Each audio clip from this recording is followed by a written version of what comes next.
मुजफ्फरनगर में मनुस्मृति के कथित अपमान को लेकर बड़ा प्रदर्शन। हजारों एससी ओबीसी मजदूर और किसान डीएम कार्यालय पहुंचे। जानिए पूरी खबर। सोमवार को मुजफ्फरनगर में हिंद मजदूर किसान समिति के हजारों एससी ओबीसी मजदूर और किसान जिलाधिकारी कार्यालय पर एकत्रित हुए। उन्होंने मनुस्मृति का अपमान करने वालों के खिलाफ कठोर कानूनी कार्रवाई की मांग उठाई। प्रदर्शनकारियों ने जिलाधिकारी के माध्यम से मुख्यमंत्री योगी आदित्यनाथ को ज्ञापन सौंपा। ज्ञापन में कहा गया कि मनुस्मृति को लेकर जानबूझकर भ्रम फैलाया जा रहा है ताकि हिंदू समाज में फूट डाली जा सके और राजनीतिक लाभ उठाया जा सके। समिति के नेताओं ने कहा कि मनुस्मृति के पहले अध्याय के श्लोक 110 और 11 में स्पष्ट रूप से कहा गया है कि जन्मा जायते शूद्र, यानी हर व्यक्ति जन्म से समान है। उनका कहना है कि मनुस्मृति और सनातन संस्कृति को भ्रष्ट राजनीति का शिकार बनाया जा रहा है। हिंद मजदूर किसान समिति ने मांग की कि समाज में फैलाई जा रही भ्रम और वैमनस्य पर रोक के लिए सख्त कानूनी कार्रवाई की जाए। इस घटना पर प्रशासन ने पूरी निगरानी रखने और ज्ञापन को मुख्यमंत्री तक पहुंचाने का आश्वासन दिया। अगर आप इस तरह की खबरों पर अपडेट रहना चाहते हैं तो लाइक करें, चैनल को सब्सक्राइब करें, बेल आइकन जरूर दबाएं।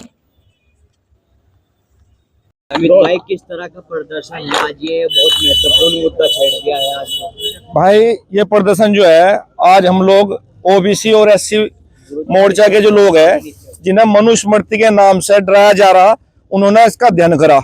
अभी 25 तारीख, अभी पिछले महीने 8-10 दिन पहले विनय रतन ने एक मंच से मनुस्मृति फूंकी थी। मनुस्मृति में कहीं भी जाति व्यवस्था का उल्लेख नहीं है, इसमें पद व्यवस्था है और हमारा शरीर भी एक पदों के हिसाब से बटा। जैसे हमारा सिर का जो अक्षेत्र है ब्राह्मण है, छाती का अक्षेत्र है अक्षत्रिय है, पेट का वैश्य है और कमर से नीचे का शूद्र है। और जन्म हमारा सब कहाँ से होया? शूद्र क्षेत्र से होया। तो इसीलिए मनुस्मृति में पहले अध्याय का ये श्लोक है 10वां और 11वां, आप लोग देख लो। इसमें स्पष्ट लिखा है, जन्म ना जायते शूद्रा, जन्म से हम सब शूद्र हैं।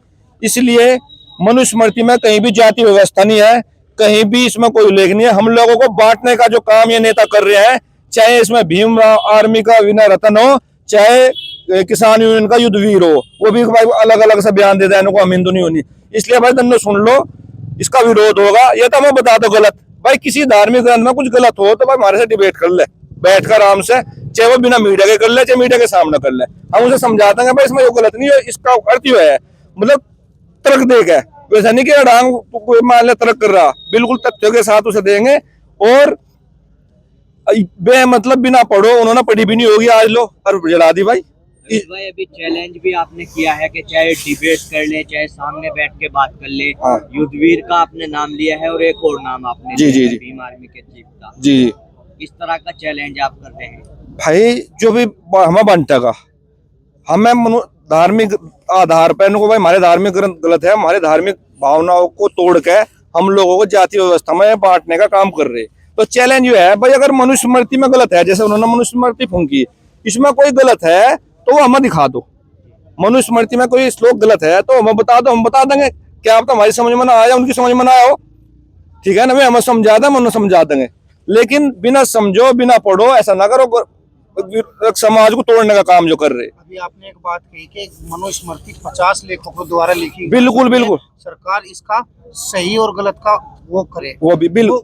वो धार्मिक जो गुरु हैं वे करेंगे या सरकार करेगी? मतलब सत्यापन। एक बात सुनो, धार्मिक गुरु तो करे, मान धार्मिक गुरु कौन रहा? हम कह रहे भाई इसमें ये लिखा मानने में, धार्मिक गुरु कर लो या सरकार कर लो, लेकिन एक सही तो बता दो, सही कौन सी हमें? भाई आम जनता को सही का तो सब मतलब है, वो धार्मिक गुरु कर लो या सरकार कर लो, भाई ये चीज सही है। जो गलत है इस पर बैन करो, सरकार तो बैन ही कर, जो बैन करेगी वो तो सरकार ही करेगी ना। जो गलत है सब बैन कर दो। मेरा नाम विकास कुमार, विधानसभा अध्यक्ष पुरका जी। अभी आपने संबोधित करते हुए भीम आर्मी के चीफ को चैलेंज किया है। जी बिल्कुल किया है। क्या पूरा मामला है ये पूरा मामला ये है कि भीम आर्मी के जो चीफ है, जिन्होंने अभी 25 दिसंबर में मनुस्मृति को दहन किया है, उन्होंने मनुस्मृति पढ़ी नहीं, केवल दहन कर दिया। क्योंकि मनुस्मृति में कहीं भी जाति उल्लेख नहीं है, कहीं भी किसी जाति को नीचा नहीं दिखाया गया। मैं खुद एक दलित समाज से हूँ, जाति से चमार हूँ, लेकिन उसमें मैंने तो पूरी मनुस्मृति पढ़ ली, इसमें कहीं भी चमार शब्द का भी उल्लेख नहीं है। इसमें केवल शूद्र शब्द आया कि जन्म से हम सब शूद्र है, यानी कि हम सब अबोध है, केवल इतना है। और वे लोग हमें हिंदुओं को तोड़ने के लिए, अपनी राजनीतिक बनाने के लिए इस तरह का षड्यंत्र रच रहे हैं। इसलिए मेरा उन्हें खुला चैलेंज है कि इस तरह की षड्यंत्र ना रचे, अपनी राजनीति करे लेकिन तरीके से करे, हिंदुओं को तोड़ने का काम ना करे। आपने कहा है कि जो लोग जय भीम जय मीम का नारा दे रहे हैं वो यहाँ पे नहीं चलेगा। बिल्कुल नहीं चलना, जय भीम और जय नहीं चलेगा, क्योंकि जय भीम और जय मीम का नारा बांग्लादेश पाकिस्तान में भी दिया गया था। आज वहाँ हमारे हिंदुओं की, खासकर दलित भाइयों की क्या स्थिति है वहां देख लो आप, क्योंकि बांग्लादेश में जितने लोग जलाए जा रहे हैं, फूके जा रहे हैं, जितनी माँ बहन बेटियों के साथ अत्याचार किया जा रहा है, उनमें ज्यादातर दलित है। वहां के आंकड़े उठाओ आप। क्या नारा होना चाहिए? नारा होना चाहिए जय श्री राम और जय भीम का। ये आपका परिचय? मेरा नाम मनीष कुमार। कुमार जी, किस तरह का आज प्रदर्शन? आज ये 25 दिसंबर को एक भीम आर्मी का एक राष्ट्रीय अध्यक्ष है विनय रतन, उसने मनुष्य स्मृति को मंच पर जलाया था, तो उसी के विरोध में है।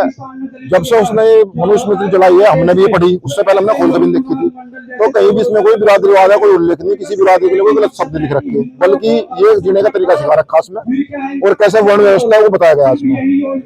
तो उसी के विरोध में आज ये एक ज्ञापन के लिए लोग इकट्ठा हुए हैं, और इसमें ज्यादातर लोग ओबीसी और एससी वर्ग से लोग हैं। मैं खुद ओबीसी वर्ग से हूँ और मेरी बिरादरी जाट है, तो मैं इन लोगों से कहना चाहता हूँ, जैसे हमारे बीच में कोई 2-4 जाटों में भी जैसा युद्धवीर हो गया, कोई भी हो गया, जो हमेशा धर्म के लिए टारगेट करें, उनसे भी और विनय से भी। विनय को यहाँ चुनाव लड़ना पुरकाजी विधानसभा से, तो हम यहाँ पकड़ के पूछ लेंगे भाई उससे क्या गलत है या वैसा बता दें, तो उसी के विरोध में आज ये लोग इकट्ठा हो रखे।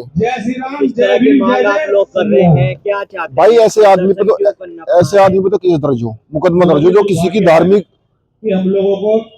चीजों को आहत करता हो, उस पर मुकदमा दर्ज होना चाहिए। हाँ जी, हाँ जी, हाँ, इसके लिए ज्ञापन देगा, तहरीर देगा।